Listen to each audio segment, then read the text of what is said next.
আমাদের খুঁজে গেছে। এবার অনুষ্ঠানটি শুভসূচনা করছেন সকলে দর্শন ভোট দিয়ে ও হাততালি দিয়ে। জয় শ্রীরাম।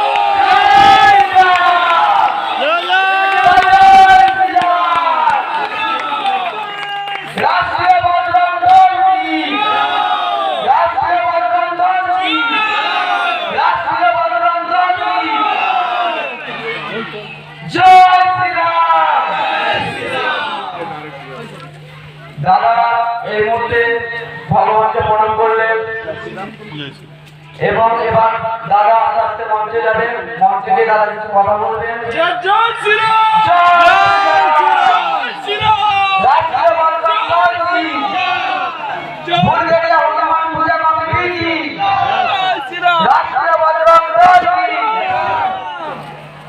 দাদা মঞ্চে প্রবেশ করছে। এবার দাদা কিছু হিন্দু কথা আমাদের সামনে রাখবেন, যেগুলো আমরা গ্রহণ করে আগামী দিনে এগিয়ে যাব।